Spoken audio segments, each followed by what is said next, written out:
Brett Adcock, CEO and founder of Figure. Thank you for having me here and having this discussion. Yeah, it's good to have you here, Amit. So your career has been quite interesting for someone who studied it.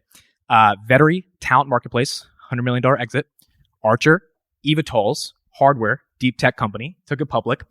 And now you are trying to take over the world with robots. I think one word that ties all three of those together is ambition. Where does that type of ambition come from? So basically, like the short story here is I'm basically building technology companies now for roughly 20 years. It's like, it's fun to get your hands dirty and build stuff that's actually like helpful for the world. And it's like really addicting. And now I'm at a point in my career where I get to basically work on some of the like harder problems in the world. And I have to say it's just like my it's where I get my dopamine. It's basically where I feel just like overall excited every day, waking up, just like working on these problems. And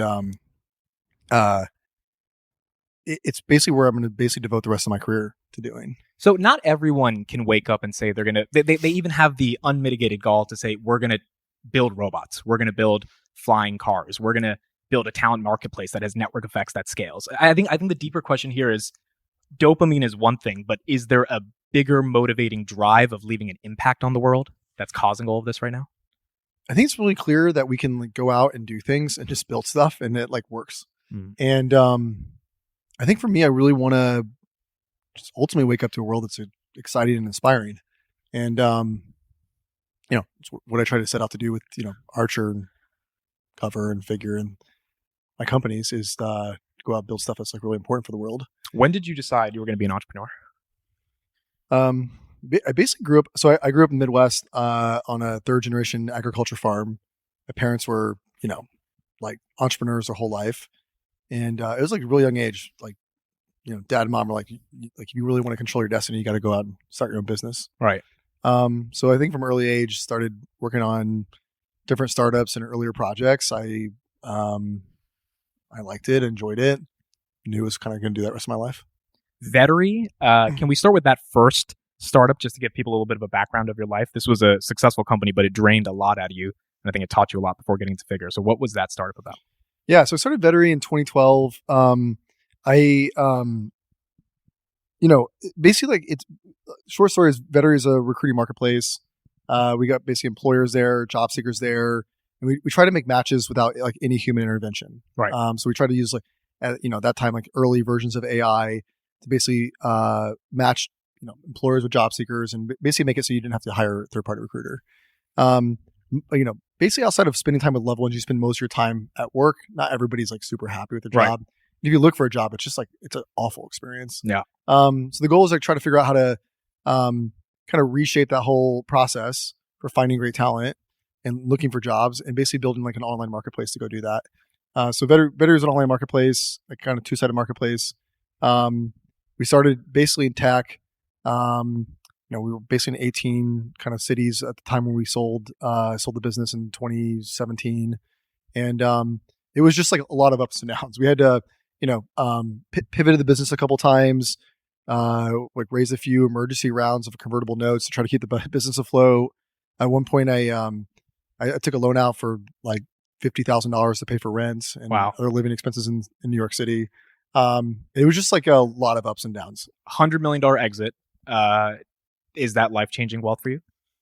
Yeah, I basically went from like negative money, like owing money to, having tens of millions of dollars after tax. And it was, fully life-changing. Okay. And so where does that go in terms of Archer? How did it go from talent marketplace to eVTOLs? Yeah.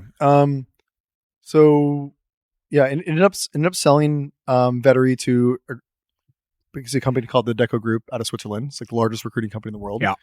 That process took a year. Like, I think at the time I received the term sheet for this, I knew I was like, I wanted to get out of software and get into hardware. I basically spent a couple years there just researching, what to go work on. I've had a passion for aviation for like basically my whole life. And like, we're on this like secular trend of electrification. Did that come from your first flight or seeing the sky the first time you were going international? Man, I love planes. Huh. Yeah. I love flying. and it's very clear like all flying will move to electric here. Yeah. And even in a lifetime. So started Archer in 2018. This like hardware at the time was like really hard to raise capital for entrepreneurs. I had a just like super difficult time making that work. I had to self-fund the business for the first year or two. Basically put everything I had, in from Vettery basically all into Archer. Right. Which was like a tough experience for me. Like, going from like $50,000 in debt to like having tens of millions, like now like putting back in debt, basically everything almost into Archer. Yeah. Yeah. And that was also tough. I had a really tough, like, we're now public and $4 or $5 billion market cap, but at the time, kind of pre going public, it was just like impossible to raise capital. So what was the mindset there? Because you went through torture to make Vettery. Network effects are not easy for anyone who's tried to build a platform with network effects. Then you go to DeepTech, which is not only hard to raise not only hard to execute from a fundraising side, but actually to build the thing. Is there some Russian in you? Do you enjoy pain or? Yeah, I really enjoy building companies and making product. And I love challenges. So like here, waking up at Figure every day, it's like come in, work. It's just like challenge city. It's like it's like a challenge fun house. It's like I only work on all the hardest problems, like the most pernicious problems in the whole company every day. It's like they all funnel like right to me. I have to go solve. Right. So things that are working well, I don't spend any time on, and I'm basically working through problems every day. So that's the life of an entrepreneur. That's what you sign up for. Like that's why we do this, right? It's like let's go out and like try to invent, and it's like really hard. That's the hardest part, right? It's like it's not like fun. Yeah. This whole process. So Vettery is no different than Archer and Figure in that way. It was just like it was painful, but super rewarding. And Archer was a whole new start for me of getting into hardware, where I basically went back to school. Right. I basically went back to University of Florida, and basically worked with the aerospace and mechanical engineering department to basically learn how to build aircraft from scratch. And so we ended up, now at Archer, we make all of our own batteries, electric motors, control software, embedded systems. It's in some way, it's like a flying robot. So from Vettery to Archery to Figure, this is where we're at the headquarters right now. We've got a robot walking in the background. I mean, this is just, first of all, I was lucky enough to be an investor in the Series B, and it's just incredible to actually be here and see what you've built. This is sci-fi. This is like the Jetsons. This is beyond our wildest imaginations. What was the impetus to then leave Archer and then go to what seems to be the hardest challenge in the world, which is rebuilding a human in a robotic form factor? Yeah, I hope you got like a good when we like touring around a little bit. I hope you got a good feel for like how real this stuff. Oh, the energy now. Is buzzing. I mean, it's even just the robots, like they're all working. Yeah. Like, and I think a couple years ago it was like, 10 years ago was too soon, too early. 10 years from now is too late. Like we're lucky to be in the right chapter, in the book, just like of humanoid robots getting to market and pushing that forward. And it's just like, it's incredible. Like the reality is like, we're at a time where we're now vertically integrating all the hardware design from basically the ground up, like electronics, actuators, battery systems, embedded system software, all of this work. And the hardware is getting really, really robust. Right. So like the hardware like every week is getting better. Like we never have a situation where we like walk in and like the hardware's worse. Yes. It's just like getting better every month. And then I think second is we've seen, and I hope you saw that today when you saw some of our demonstrations, in robots working, the neural networks on top of all this are doing like basically magical things. Like the like being able to like command a robot with like very high degrees of freedom with a neural network is it like looks like magic when you see it happening. I mean, you saw a little bit of it today, so like it is nothing short of magic. I mean, like, and it's quite frankly incredible to see them actually working and doing their own things, because it tells you there is a world where humans that are doing backbreaking work, like my dad, quite frankly, he won't have to do that, or at least my kids' will never have to worry about doing that if Figure succeeds in other robotic companies. Why robots? Why does the world need robots? We need some way to bring the AI systems that we have today into the physical world, to touch and move things and to do useful work. And this entire world will be, everything moving in the world in the future will be a robot, and majority of all that will be a humanoid robot. How do you say that with such conviction? Why is that true? It's funny. We kind of feel like we see like 12 months in the future here. We're like working, like at least like Figure stuff. Like we come in here, we see the robot, we know what's on the product roadmap. Like we see how like the, like almost like the newest technology here is working, and we get kind of get a glimpse of like 6 to 12 months ahead of everybody else, like what this looks like. And it's like confident now that you're basically building a mechanical human. It's a brownfield solution in robotics. You can basically put a humanoid robot out to do anything a human can do. Right. Which is ultimately like billions in the workforce and then ultimately billions in homes. So basically you need no changes to our hardware to enable the robot to learn new things. It's just a software update away. It's basically an extremely powerful platform, long term. And it's all working. And I think that's really important. It's like, like I've taken a few Waymos before, and the experience is just like incredible. Yeah. Like I like sit in there. I'm like, you just like feel the engineering. Yeah. It's like awesome. Yeah. They've been around for 16 years working on this, and we've been around for 2.5 years, Less than 36 months. Yeah. It's like, what do you get when you get 10 plus years here under a belt of work? And I think what you get is like a world full of like basically billions of humanoids that are all running neural networks, that are all basically commanding everything into speech and language. It's reasoning language across every scene, and it can basically do anything you ask it to do. What was the moment where you realized, as ambitious as Archer was, it was time to move on to something even harder? The clear thing here for us, so I think there's a couple things happening.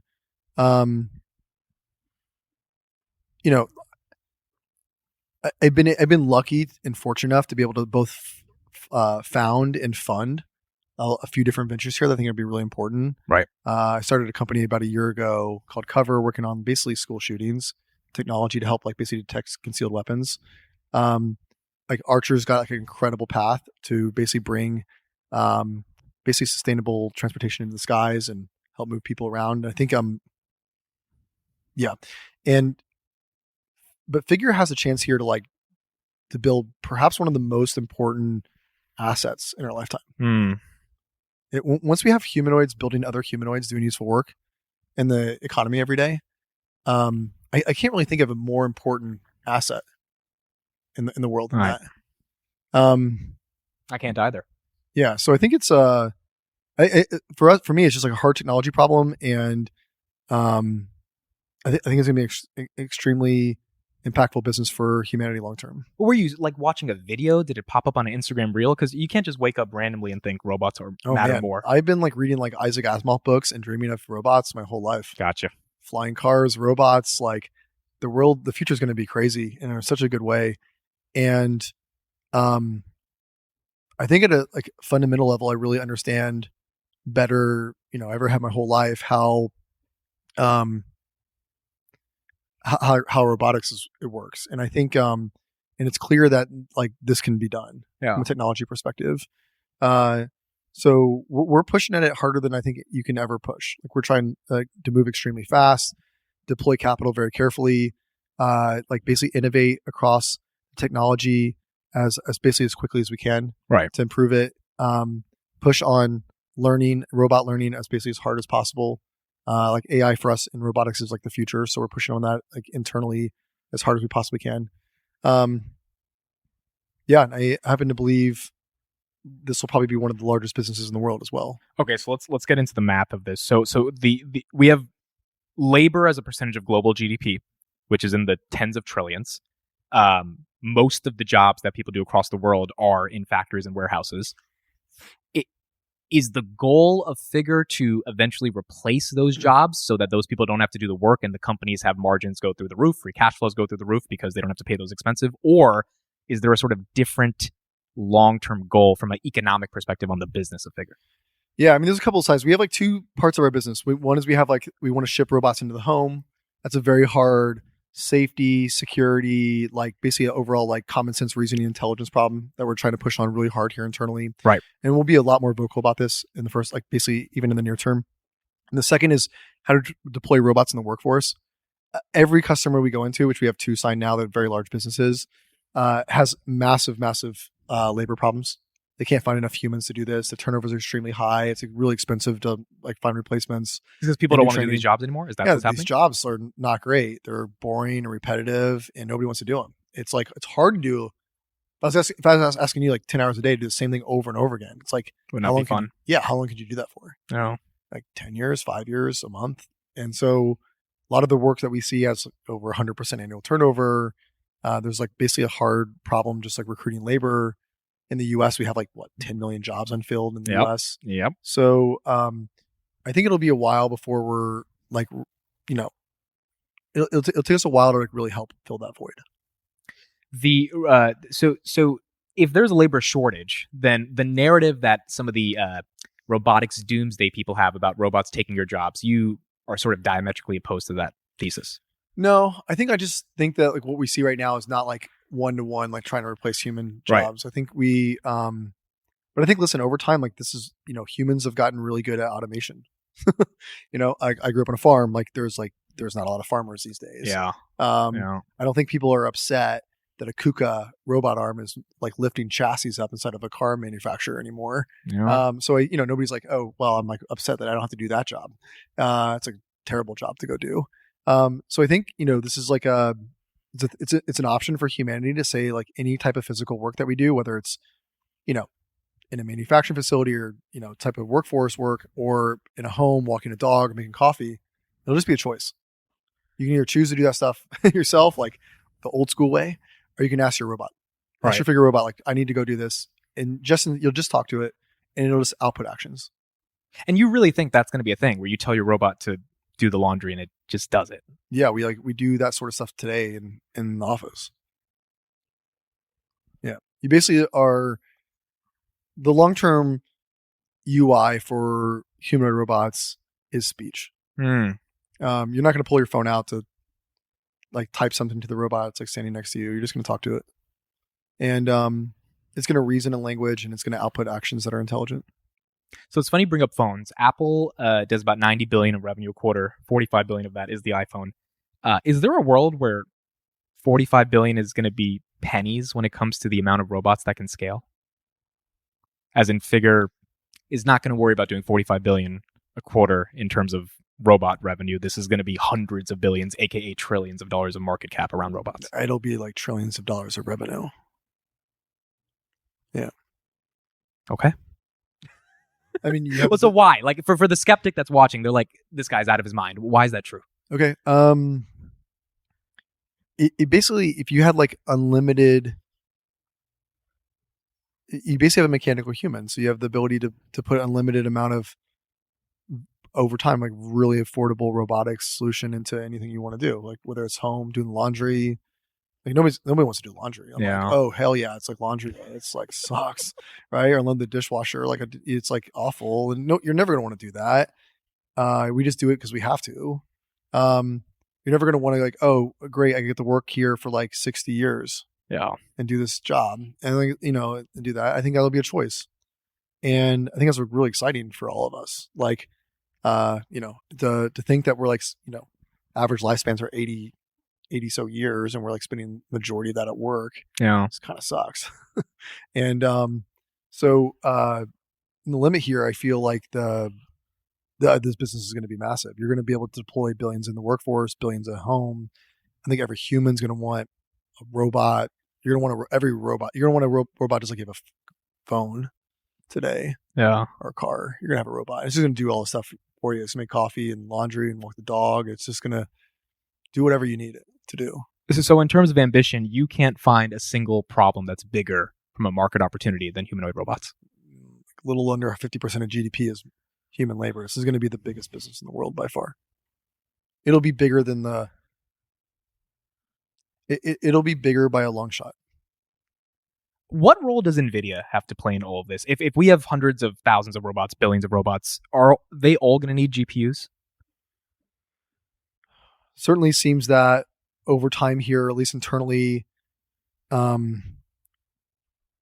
most of our code that we're using traditionally for things in the robot are moving into inference. Obviously moving into policies that we're running on board the robot. We use Nvidia two ways today. We use them both for training new models that we do quite a lot of now, and 2 is we use it for onboard inference. Right. So every robot here has Nvidia GPUs on board that run inference. And it would be impossible to build robots without that inference. We need some sort of way to command actions out of the robot. Right. I don't necessarily think it has to be Nvidia. I think they're great. We've had a great relationship with them. They're an investor, and I know Jensen well. He's a great guy, and the team's just been really supportive. So I think there's potentially other options besides that, but like we use them today. Recently, you mentioned that your working sort of collaborative agreement with OpenAI is no longer happening.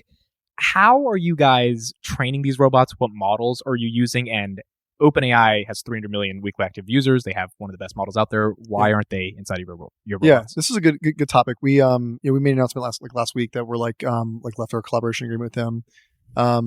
So we've been working with them. They co-led our Series B about a year ago, and working on basically just trying to develop like new AI models for robots. There's basically 2 pieces here. There's like a VLM LLM backbone that's like really important, and we call that like basically important for like semantic grounding. Yeah. You really need to understand like what people are saying. Like you need to like basically language condition everything. And we need to understand like, what is that object? What does that look like? And you basically the VLM like gives us that information. Right. And the second thing we need is real robot actions, like observation space from the robot that we can use for training. So like how does a robot like understand how to like move its arms and limbs and understand actually how to command like, trajectories to go and grab something. Right. And that doesn't sit like in the LLM. The LLM has no idea what that looks like. There's no robot data in there. We basically we use open source models today, but with our own models internally and own data collection we do internally on robot, and we basically build the foundation models ourselves. Huh. And we've been doing that almost exclusive, like basically ourselves for a year. We think we're the best in the world at doing this on robotics. I don't think there's anybody that's demonstrated better AI learning on robots than we put up publicly. And that's because of the proprietary data you're collecting. The vertical integration we do all the way from the actual hardware layer all the way into the AI neural network inference is all customized. Like we basically are designing boards and a hardware and actuators to better serve our neural nets. Right. And we can like recursively make that better. And it got to a point where like we were interviewing people and they're like, oh, OpenAI does your AI. And we're like, oh no, we actually do it all internally. And it's actually become like really damaging the last like year where we're like, no, we do it ourselves. Like you should join our team. The team is like completely, the team is nuts. Like everybody's like at the best in breed of what they do here on like in basic learning and robots. And I think what's really happened here is really quite interesting. Is a couple of years ago, you could make an argument that like the AI was the proprietary data set. Yes. And the robot hardware is like super commoditized. Like you don't want to be in the hardware business. Like it's like for robots.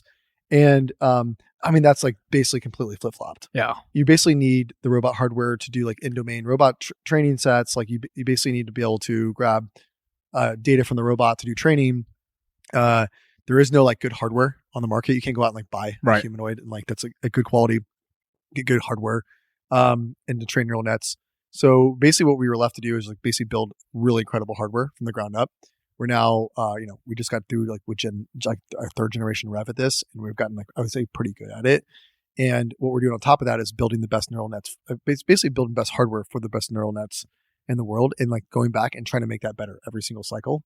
And, the next cycle we do will have massive improvements in robot hardware that will make the neural nets much faster and smarter and better performing.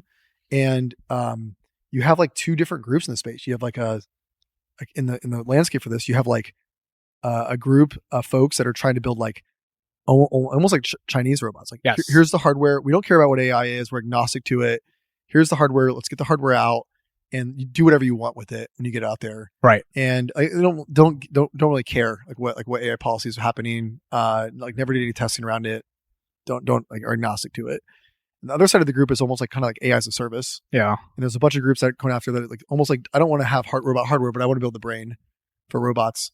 So yeah, traditionally Google DeepMind's been tackling this, and Nvidia has a team doing it. There's a couple other startups in the space doing it. Like almost like they're like the opposite. It's like orthogonal. They're like, I don't care about the robot hardware. I just care about building the brain. And what really matters is building the hardware and AI together that interact really well together. Is that the secret that that these startups don't understand yet? I don't know if they don't understand it. But what we really care about here is we really care about shipping. We care about giving AI a body. Yeah. In order to do that, the body needs to be pristine condition, Obviously, and the right? AI needs to be great. And I think the other groups are just have like different business needs. I think, or maybe there's missing what's really important. And I think so. Figure kind of like lives like right in the middle, where we like. But that's together. too logical. That for the neural nets to get better, the hardware that it's trained on needs to be pristine. Why are those other startups not getting that? I mean, like AGI, like humans can like basically teleoperate like any robot on the planet. So like humans can like basically get in a teleoperation suit and run any robot pretty well. So you can make the argument like AGI on the limit doesn't need like to be hardware specific. They can like traverse any hardware matters. Like AI policies can be good enough to truly be able to command any robot hardware. Do you believe in that? We've seen no existence proof. There's some truth to this.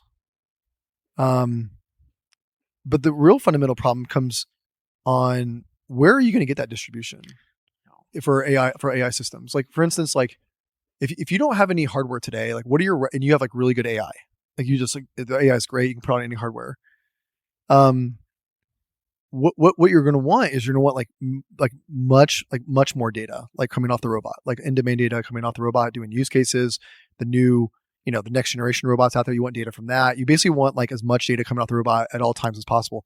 And how do you guarantee that you get your AI out into the world? You basically have to do one of two things. You have to either build the hardware yourself so you can guarantee you have a place to put AI on. Right. And there doesn't exist. You can't like go put your AI on a Roomba. Like it needs to be like a real high DOF robot that can actually do real actions, like human level actions in the world.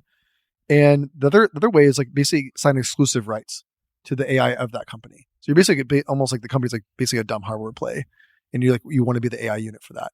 And neither one of those are like very attractive from a company standpoint. Not at all. You know what I mean? Like I think building the hardware is really hard, and then who wants to like be just like the outsourced hardware provider for like some other AI brain in the world? So like those are just like hard things to go do. You haven't seen this in self-driving.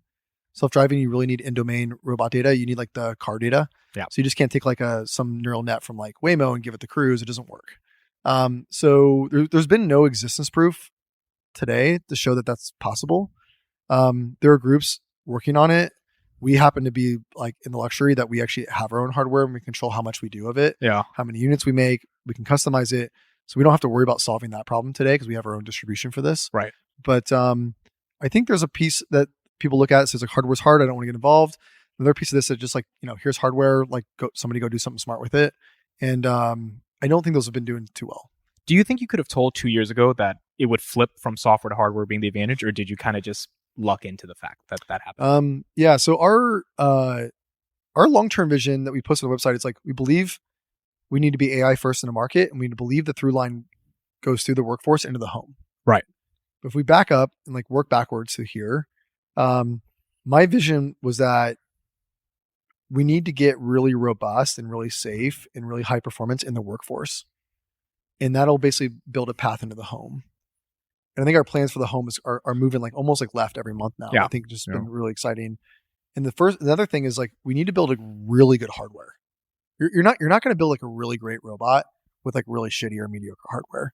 It's got to be unbelievable. Yeah. It's got to always work. Like your phone or car. It's almost like the iPhone, right? It's iPhone, like the iPhone has to be beautiful to use it. My iPhone always works though. Yeah. Yeah. Right. We're still like in the exploding rocket era for humanoids. Like they still fall and they still make mistakes. They're not perfect yet, but they will be. At some point they will be really, really robust. Even like this decade, they'll be like really robust.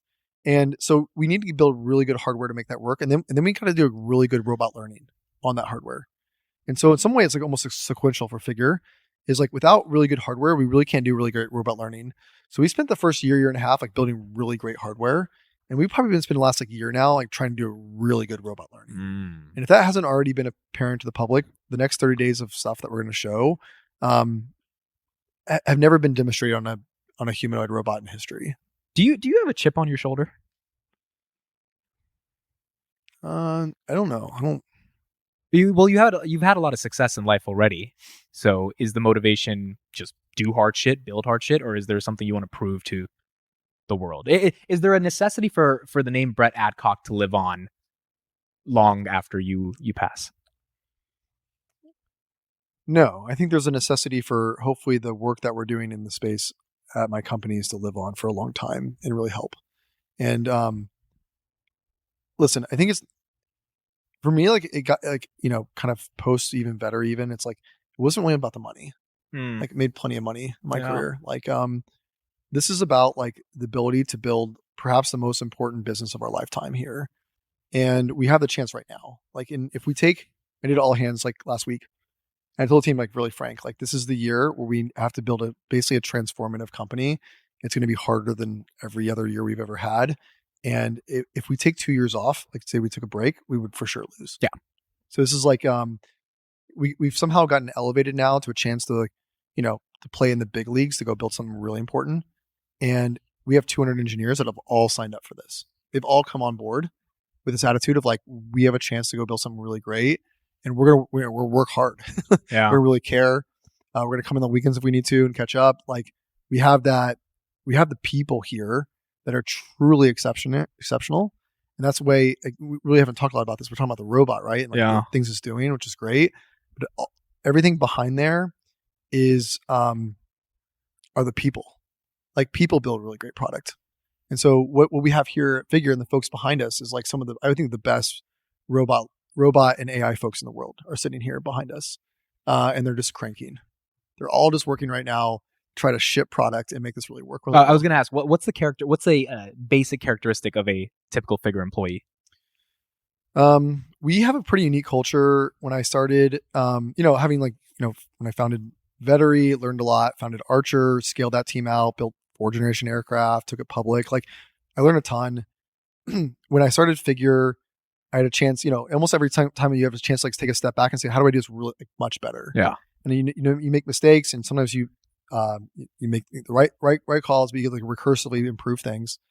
So I did 2 things when I started Figure. As I put a master plan out of like, here's like 10-year vision. I also did that at Archer.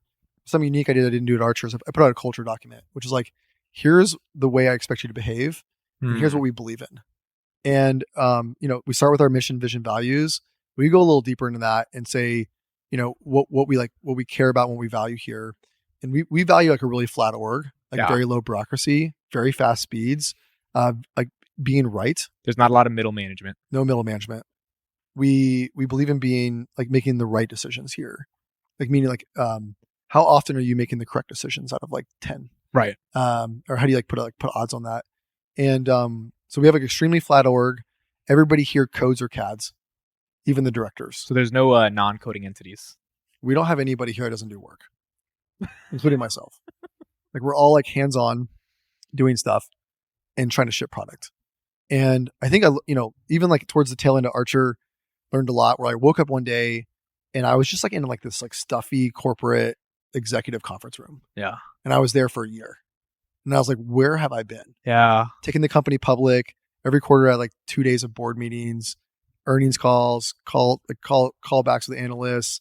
And I just like, I'm with my C-suite in a room. I was just like, what am I doing here? I need to be like on the ground building every single day, getting ground truth with my engineering and product design team, like figuring out how to build. And so I sit here right next to I basically sit right here next to the mechanical and AI and controls team, like right here on the floor. I'm on every stand-up. I'm in every design review, and basically spend all my time doing product work. Like don't take investor calls, like don't go to events. Like I spend all my time just trying to build the best product. And I think that's been a learning curve for me throughout my career of like, what are you supposed to be doing as a CEO versus what actually really matters. And it's something I would like to pass down to like, the next generation is like, you got to really focus on the product and engineering. That's what really matters, is shipping products. I had the privilege of meeting the Robinhood co-founder yesterday, Beju Bhatt, and he's working on a new startup. But he said they just had an experience at their newest startup that was very similar to when at Robinhood in 2015, they swiped up for the first time and the trade went through, and it was a commission-free trade, and it changed the world for retail investors. Yeah. What was the Robinhood moment for you guys when you swiped up and you realized, oh, this is going to be a big thing?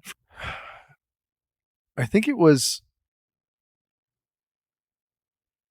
probably like there's probably 2 kind of like I think 2 phases here that we've gone through.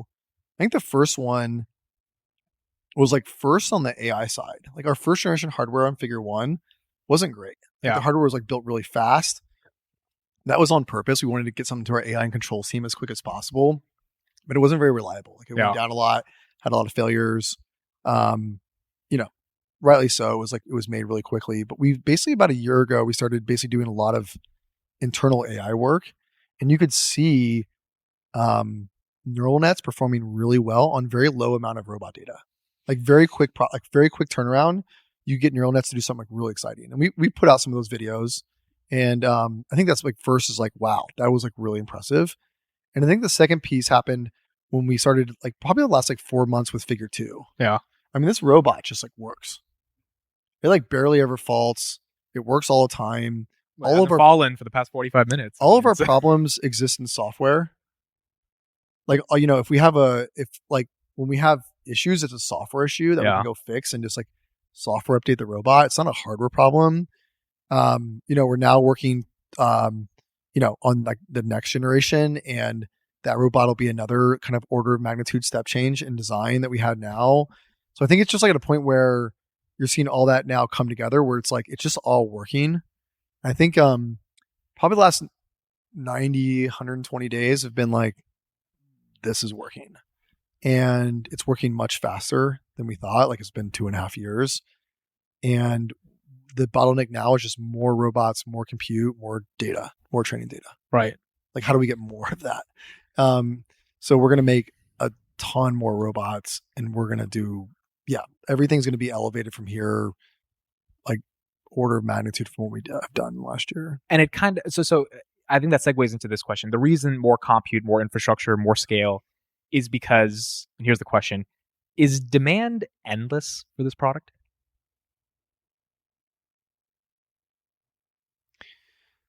I mean, if robots can keep like adding value into the world and doing work, and the robots are relatively affordable, then it basically just like keeps collapsing goods and services pricing over time. It makes everything more abundant and cheaper. I think like in some way you could just like, how many could you fill the world with? Yeah. That keeps adding more, like adds productivity, builds homes, you know, does good for the world. It's certainly not to infinity, but it certainly feels like, for us at least, we have 2 clients right now. You just signed your second biggest commercial client. Yeah. Yeah. You think you saw some of the work we're doing in the back? I did. What do you think? Pretty impressive. It was it was quite fascinating to look at the future. That was awesome, right? Like it's just like, saw that like a month ago, and I was like, man, this is really cool. But between those 2 groups, like we have interest of like 100,000 robots in the next 4 years. Wow. And just between those 2 clients. Yeah, just between those 2 groups. And they're big companies, like, really so, but we have 50 more clients like that we could sign, like right today. Like we've already talked to, we've like done the vetting process. We end up choosing these 2. Like it's just like, you know, and that's not endless, right? But that just shows you, like for us, it's just like we have, you know, even the last like 6 months, we've seen so many like requests for proposals come out from like big corporates to us, like asking us to submit bids. Wow. How would you work at like whatever X and Y big company, like Fortune 50 company in the US? 2 years ago, it was like going out and talking to like C-suite executives. Yeah. And it was like, they're like, what is a humanoid? And I was like, well, it's a mechanical human. It's like, you know, walks in 2 legs. Like, what are you talking about? You're like, sell me that. Put that in my corporation. Like, so like everybody's freaking out. Like, you know, I did calls like some of the biggest CEOs, and they're just like, I don't know, like this is like the craziest thing I've ever heard. And now we have companies like coming at us asking for like, what is like, you know, what's our timeline to submit robots in their facilities and do use cases? It's just like completely changed the whole landscape in 24 months. The United States is $36 trillion in debt. Could Figure help somehow reduce that long term? Not just by paying corporate income tax. We either got to cut this, like make cuts, or we got to grow GDP. I hope we can grow GDP. And productivity from the robots would be the way. GDP growth, for sure. Yeah, I mean, it's going to take some time. Like we're not going to come out tomorrow with 1 million robots. Like hardware takes time. But it seems predictable now that we're going to ship millions of robots here. Even the next, like, you know, like even like in somewhat near term as relates to our lifetime, we're going to have like a lot of robots in the world. I want to talk about Tesla. So, what is Elon Musk to you? How do you think of him as a CEO and entrepreneur?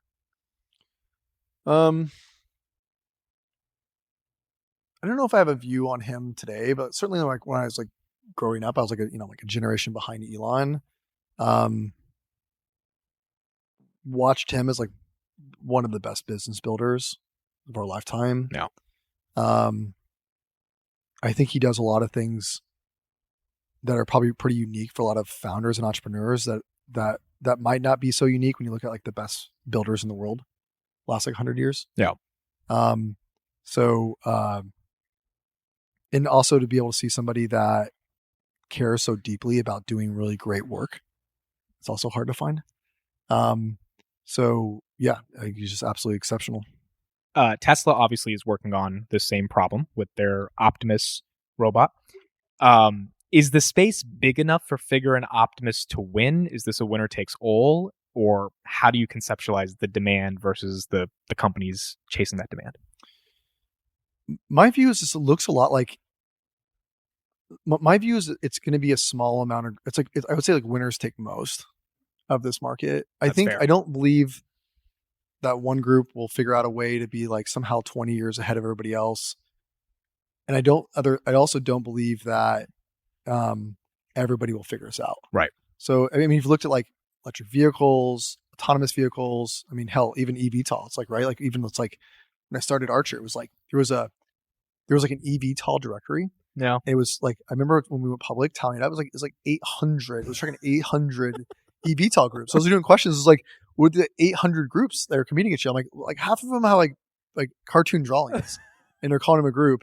But like look at it now, it's like a lot of people went bankrupt. It's just like us. It's like Archer and Joby. Yeah. Like globally, almost like at least outside of China, like trying to go win this. That's it. And same with EVs, same with AVs.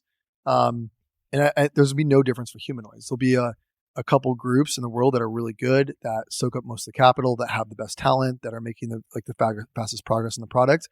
And there'll be a lot of groups that have been around in the hoop for like 10, 20 years that are not making much progress, that will dwindle away. And you're seeing that now. You're seeing like there's a bunch of folks in the space that have been around for 10 years that are making almost like less progress in Figure. Right. And there's a couple groups, I would say, in the world that are making really good progress. It's like very clear. And then you have like the China as a whole, which is like building the robots like crazy on the humanoid side. So yeah, I think it'll be a few, maybe one or two, maybe three groups that do extremely well here in the space. Just three. The problem is like the flywheels you want to spin are, you really, what the business really needs is like a large amount of unit volume. Yes. You basically want to make a lot of robots for two reasons. One is the only way we've learned to get costs down is to make a lot of manufactured product, like basically get down the experience curve for manufacturing. So if you want cost of $10, $20, $30,000 a robot, we need to make millions of robots per year, and you need to do it really well. Second is, so you want to make a lot of robots to get costs down. And the second is you want to make a lot of robots to have like a fleet of robots that are collecting data and learning together. Right.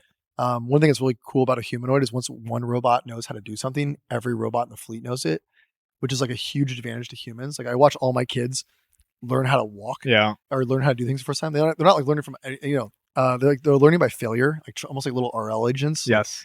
I just fell. I learned how to do this. Okay. I fell again. I learned how to do it. I'm fine. And humanoids have this advantage of like basically doing like shared learning across the whole fleet. Right. So, and then in order to get there at scale, you need like an unbelievable team that can move really fast, engineer a product that actually works, that customers pay for. And you need probably, like tens of billions of dollars of capital, maybe hundreds of billions. So that really is not going to be like everybody gets a shot at this. It's not right now. Like a lot of groups are not getting a shot at doing this that have been around for a long time. They're having a hard time raising funding. They're not making much traction. Like this is like going to look like every space in DeepTech that we've ever seen. There's really no good example where like everybody's winning. It's not B2B SaaS. The barrier to entry is. It's perhaps the hardest technical problem that we have today is to make this work at scale. Or one of the top 3-5 hardest problems we have is to commercialize a humanoid robot at scale that can basically interact with the world only through like in reason with the world only through like learn neural nets. One thing people say about Tesla is that they're vertically integrated, so they have a manufacturing competitive advantage. Do you feel that is a disadvantage that you guys have, or are you also vertically integrated? Yeah, so we make almost all the hardware almost entirely here in house. We make all the software.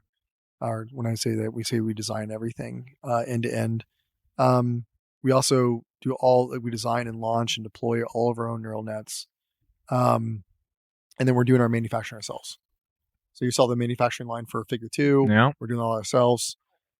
Same for our production robot Figure 3 this year. We're doing all that manufacturing here ourselves. Listen, I don't know, like our plans are to do this really well and to own it and design the best possible lines to support high rate manufacturing. And we're starting this year. And I think we're going to get good at it.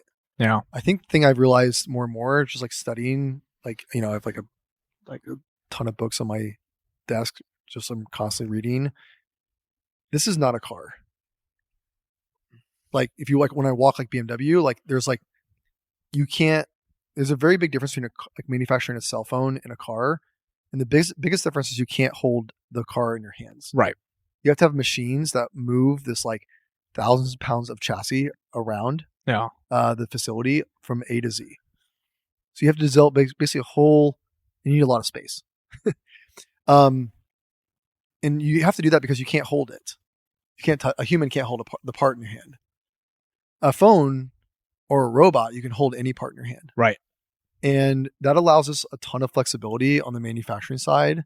That's very different. We don't have to build at least day one, the entire machine A to Z to do it all end to end. And it becomes incredibly complex, the manufacturing process.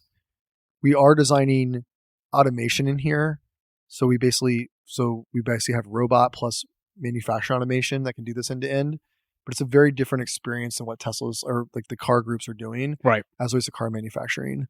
There's likely a tons of advantages a group at manufacturers at high rate have to doing this, but it's I don't think that's the long pole in the tent here for robotics. I'm convinced it's not. It's the hardest part won't be like if you can make 1 million robots, you will build or millions of robots. You will build the biggest business in the world, and nobody can figure out how to make them. That's not going to be the case. We make 2 billion phones by hand. So and we make 80 million cars. It's not even on the same level. Consumer electronics is just much higher rate manufacturing, very different design process. So I think I'm excited about the manufacturing. I'm excited. I grew up around like this type of stuff. So like I want to, I'm like walking the pilot lines now. We have proto line set up that I'm like actually building parts and seeing how everything fits.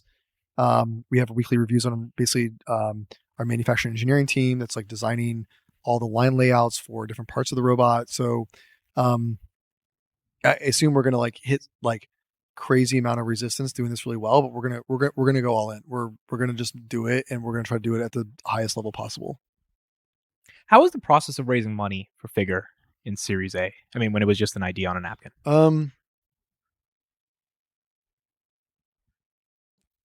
It was pretty easy. Like Archer, like Series A was like the hardest round I've ever done. Like nobody was putting money in DeepTech in 2019, 2020. Like just like nobody was writing checks, and I had to, I was basically self-funding up and like basically before then, and that was just like raising from random folks that would like give me any money. And it was like, you're a software person, you can't do hardware. And it was also there was no like real funds dedicated to like funding the stuff in DeepTech, there's been an emergence of like all these crazy great funds that are funding hard tech and DeepTech now. But like I was like the largest investor, one of the largest investors in the Series A personally. Right. And I almost just did the whole thing myself. So it was just like, didn't care. Like I'm going to go do this and fund it maybe myself. And maybe it was that level of like, don't give a shit that allowed. I got a lot of people to think. Yeah, maybe like, okay, this guy like already did it at Archer and it's going to go off and do this now at Figure. I don't know, but it wasn't, fundraising is always hard, but it wasn't one of the hardest. Do you enjoy the process of getting people to believe in your ideas and kind of like, do you enjoy the process of selling? Not really. You don't enjoy communication like that? Not really. I don't really do it anymore. I think most of it's just information gathering. Yeah. I want candidates to come on site, say in the interview process or fundraising, and just kind of see the work. I want the work to speak all for itself. I don't have to convince somebody that like humanoids are going to be big or whatever. I just want to come here. Hope you guys felt that today. Yeah.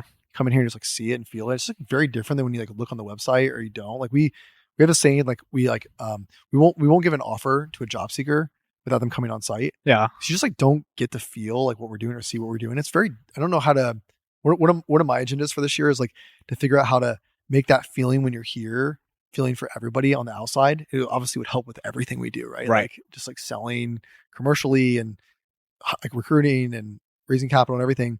And it's just like until you're here and you see like 50 robots walking around and stuff, it's just like you don't get that, you know what I mean, that feeling that you have before you come here. So we're trying to do a better job of like trying to bring that out to the world. We got about 5 minutes left. I want to do some rapid fire. Brett, first of all, thank you for having this conversation with us. What's your favorite movie? I'm a big like sci-fi nerd, so I just love sci-fi movies. Back to the Future, is that? Back to the Future is awesome. iRobot's great. Contact is awesome. It's like, I don't know, just like any kind of like sci-fi movie I love. So I'll watch them all. What's your favorite book? I read like all the Isaac Asimov books growing up, and I think that had like especially doing robots and stuff now, it's just like awesome to be able to like actually try to do this. Like I wake up every day, come in the office, I'm like, man, this is like such a privilege. Yeah. To be able to like work on robots and try to have a shot at this. Yeah. Yeah. I also read a lot of nonfiction.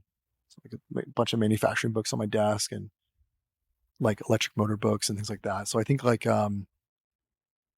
in other classes and stuff I can take, I just there's like the disciplines here are quite difficult, and understanding how they all fit together makes much better like system level engineering decisions. And you can sit down and actually read without having the ADHD to go do something else. Like you have that deep focus in you. Sometimes, not all the time, but sometimes, yes. How would you summarize what it means to be a leader? I think the most important thing we need to do here is like we need to all come together with like a share, like basically like you have two things going here. We basically need to make sure the company's always heading in the right direction. Yeah. Almost like a compass. And like, what does that shared vision look like? That needs to be set by the CEO and the other leads of the company. And we all need to agree on that direction. Over time, if you don't talk to enough people, it just like, it goes away. Everybody goes in different directions. Right. So you constantly keep reiterating like, where's the North Star and where we're headed. And the second piece input it is like, we need speed. Speed only really helps unless you like know where you're going in the right direction. Right. Sometimes it also helps with speed, knowing you're heading the wrong direction and Yeah. go revert. But those need to happen very like thoughtfully together.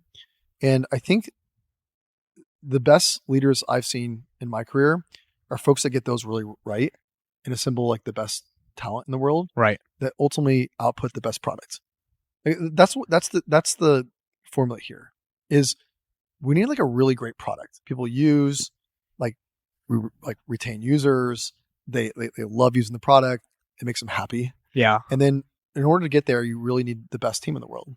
And it's a pretty simple, right? And then the team needs to do what? Like you need to have a shared vision and you need to move fast. So like, and then you need to make as much like sequential product iterations as you can, incorporating that feedback from customers and everything else into the product. So getting that right is fundamentally the most important part of this game. Yeah. Some of the most successful investments I've made have been founders who actually cared about a product as intensely as you do. And some of the worst investments I've made have been when the board finds a suit and puts them in charge. I'm assuming to you, a founder-led vision that actually just deeply cares about the product is the sort of foundational competitive advantage that Figure can have over a lot of the other robotic companies. I mean, there's something about like having like this biological connection to something you built from scratch. Yeah. And then signing up for that like project with that person where they care about this more than anything in the world. And they're making personal sacrifices because you're making personal sacrifices away from family and friends and time. Something great about that. First, like sign up for like the rent a CEO that's coming in that like, it's not their vision. They don't care. Yeah. They're getting paid some decent salary to be there over some vested timeline, and they're generally not there very long. So I don't know. For me, like if I want to do something, I want to do it the best of my abilities, be hyper competitive. So I'd want to be at a place where the person leading this is like invested to high hell and working like basically as hard as possible to make it work. And they're trying to be the best. They're trying to go win, Right. trying to build a real product Do you watch sports? when I have time. Was Michael Jordan ever an inspiration? I love Michael Jordan. Yeah, I The can documentary says- feel The, the documentary series Last Dance is so good. Like watch all I cared about was like basically building the best, like basically build himself into the best possible player in the world. I feel like this is the vibe I'm getting, because Michael Jordan did not care about the money, the contracts. He cared about winning All the fucking game. Yeah. And it feels like that's what you care about as well. Yeah, no, we want to go up and win. Like I'd be like pretty heartbroken if we went out and did this for 10, 15, 20 years and it just comes out mediocre. Like, it's not so depressing. No, it's really. I have enough money. I don't need to be doing this. I come out like if I lose, you know what I mean? Better off like just hitting the beach, doing it. But we're here to win. Like we want to go build like something truly transformative, and we just got to go do it now, right? It's like a lot of talking. It's like space is interesting. The robots are starting to work, but like now we need to like do this in a real way. Like ship millions of robots. Like how do we get to 1 million units in the market as fast as possible? And we just want to go off and do that. Like in some way, we just want to go heads down and just like go figure out how to ship 1 million units to the world. Last question, Brett. What has this journey been like for your parents and your wife? I mean, has this got to be the craziest thing in the world, them seeing you do this every day?